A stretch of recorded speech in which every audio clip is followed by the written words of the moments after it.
Hey guys, I just wanted to give you a quick overview about how threat works, sort of some mechanics behind it.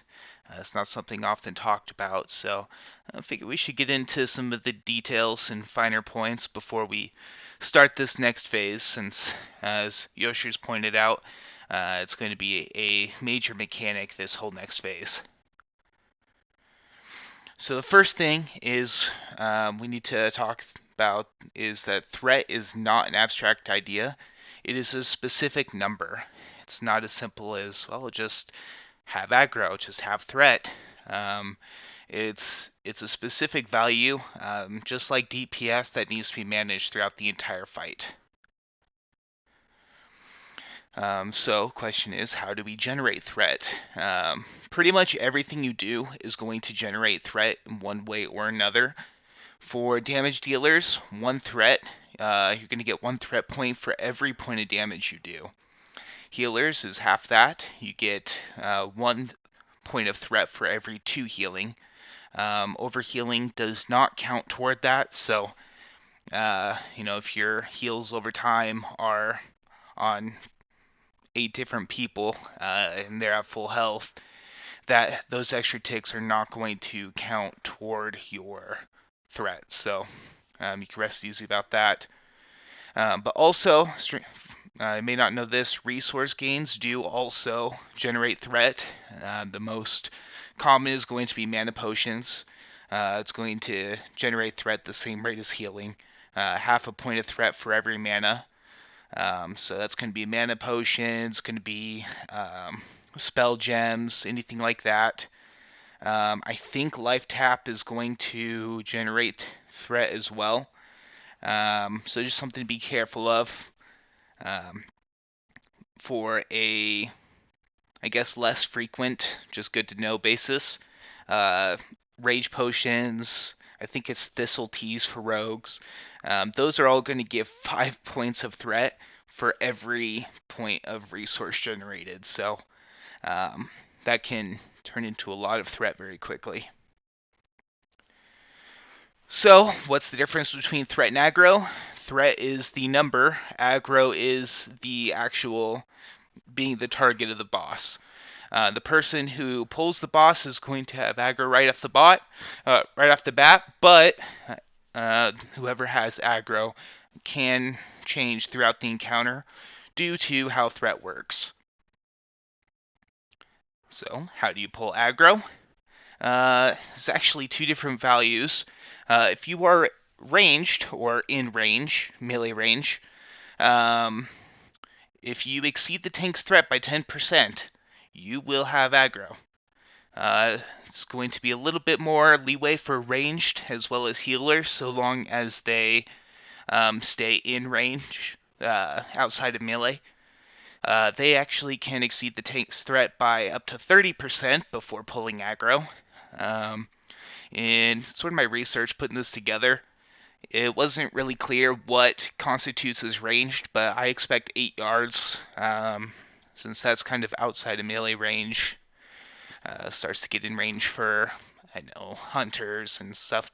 So I would just use that as a rule of thumb. And if you notice your threat changing too fast or too slow with that, then definitely let us know or take note of it yourself. Yeah, don't get 130% threat, and for ranged, and don't get 110% threat as melee, and you should be okay. Now, just some numbers. I've been looking at the logs. Our tanks have been averaging about 800 to 900 threat per second, just for phase 1 and 2, especially with Magtheridon and Gruul. This will increase with better gear due to tanks hitting harder, but also if the harder the bosses hit, the more rage the tanks will generate. So you can expect that value to go up as we progress. But that's sort of our baseline right now, 800, 900 threat per second. So you can count on that just sort of as you prepare. Now, how salvation works. boasting himself, or I don't want to get into individual talents too much, but Self specifically reduces threat by 30%, so melee can actually get by with more than just the 800 to 900 DPS. They can pull up to 1200 or so DPS, and range with that extra leeway can pull about 1400 DPS and not pull aggro. But of course, as I mentioned, talents, it's kind of on everybody's responsibility. And, if you need some help, talk to your class leads or, consult guides online. But just about every class has some sort of trick or talent to reduce threat. So make sure to use those. And that'll let you really push your DPS as high as you'd like, as long as you are staying within the threat threshold to pull off the tanks. So I have a couple of examples. For example, in this first one, tank pulls the boss, and just a body pull, whatever. It doesn't really generate any threat. It just puts him at the top of the aggro. But then the tank gets a couple of swings in. Let's say does X damage, and he has his threat multipliers. Let's just say right here, he's got about 2,500 points of threat. Well, Mage comes in and with a 5k Fireball crit, and that's going to generate 3,500 points of threat with salve and everything. And, well, that's more than 1.3 times the tank's threat, so that Mage is going to have aggro. Now, the key lesson from here is threat is going to be far more sensitive early on in the fight. 130% of 2,500 is a lot smaller than 130% of 25,000. So that's why, we always say hold off on damage, let the tank get aggro, let the tank get aggro. It's for this very reason. We're dealing with smaller numbers, and multiplying percents of small numbers is still a small number. So just trying to keep everybody alive so we can get all the bosses down. Example 2, this is going to be somewhat related. When a boss changes phase and the aggro resets, any dots or hots, in this example, we have a Warlock with Corruption Agony on there. They tick just at the wrong time, right before the tank can really get into his rotation and get some good hits on the boss. That Warlock will pull aggro. And that's going to go, like I said, for dots and hots. And there are many phase changes throughout all of our tier 5 raids. So just make sure everybody needs to treat each phase change as a fresh pull. And remember that 110% of threat for aggro does apply to the tanks as well. So if a DPS pulls aggro, the tank is going to have to get not just higher than you on threat, but they're going to have to get that same 110% of the threat to get aggro back.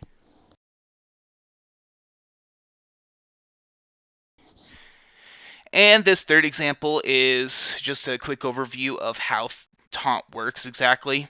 So you can see here that tank A has aggro. A little bit into the fight, there's 50k threat. Range DPS is sitting at 120% threat, so still aren't too close to pulling aggro.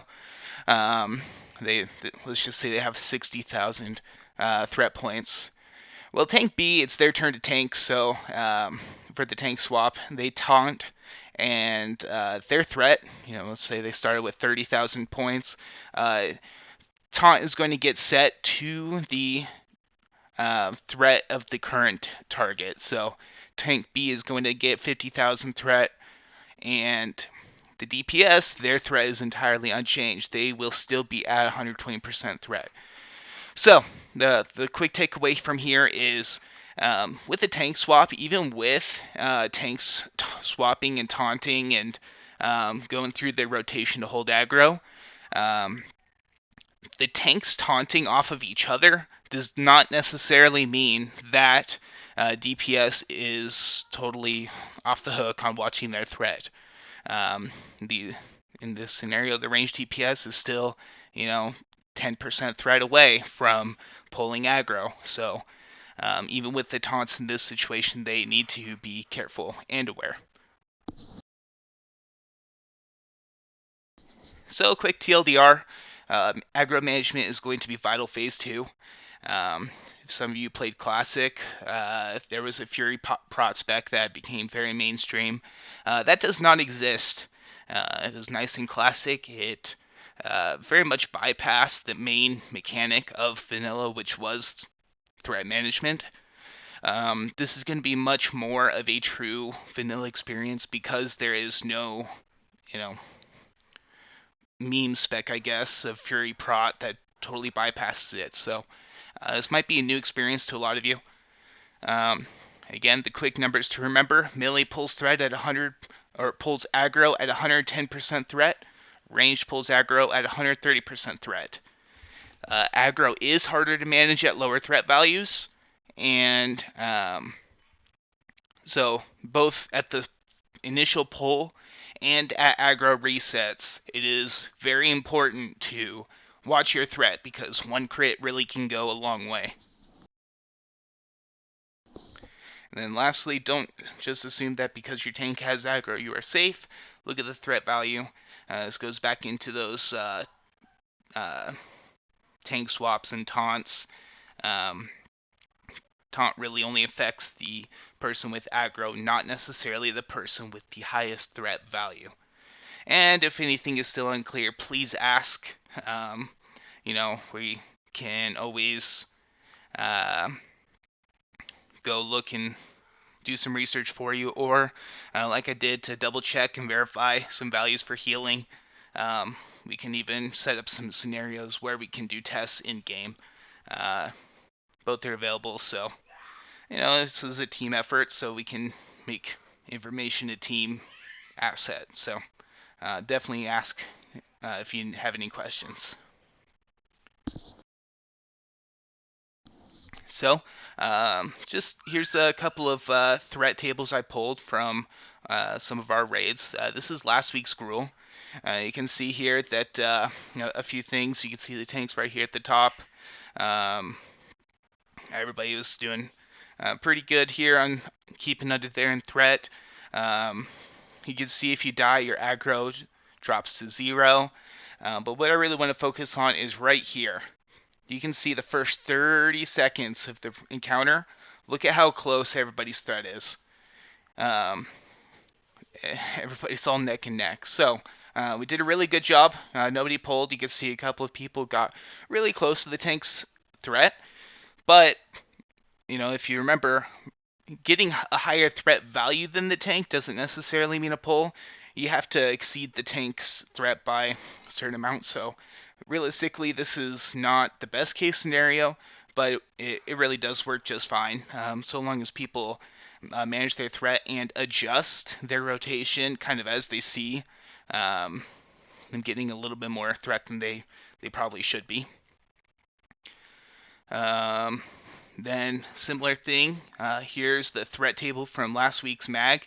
You can see a couple people here, again, got higher threat than the tank, but again, corrected and nobody died, so that was great. Again, same thing right here at the start. Threat management is so important because everybody's threat is all right next to each other, the tank included. You can see there's different things that affect threat. You can see right here where the ceilings crash down. You can see a bunch of people popped cooldowns and really took advantage of this opportunity to really go after mag, and some people really pumped up and we're even getting close to the tank right here again. So just be careful. Just because we're at the end of the fight, it's not just the start of the fight that you have to watch aggro, it's through the entire thing, and especially when you pop cooldowns or the boss takes increased damage, threat is never going to not be a mechanic. Alright, and then here's one more example. I just pulled one of the logs from one of our night Karazhan groups. This was one of the Nightbane kills. You can see here that same thing. Start of the fight, tank popped off, got a bunch of threat, and then you can see exactly where Nightbane lifted off. Everybody's threat was reset back to 0. Then you see the skeleton phase. You can see this healer here. There's a lot of damage going out that phase. You'll see the healer really had their work cut out for them, and they were sweating hard. So you can see how much threat they generated, and then boom, dropped off again, reset when Nightbane landed, and the whole phase starts over again. This is going to be, obviously this is a specific boss, but these sort of resets and going back to essentially the start of a pull are going to be consistent for a lot of fights throughout the entire, the whole expansion. Anytime there's a threat, an aggro drop, or anything like that, really need to be careful, guys. Keep your eye on your threat meters. You're not going to do any, you can see here, when people died, you're not going to do any damage if you're dead. So let's just, keep our eye on the meters, and, that's really it. Just want to kind of leave with some positive thoughts. Really excited to go into this new phase with you guys. So, let's just kind of take everything to heart, do what we got to do, and let's have a good time, and let's get some fucking loot. So, appreciate y'all.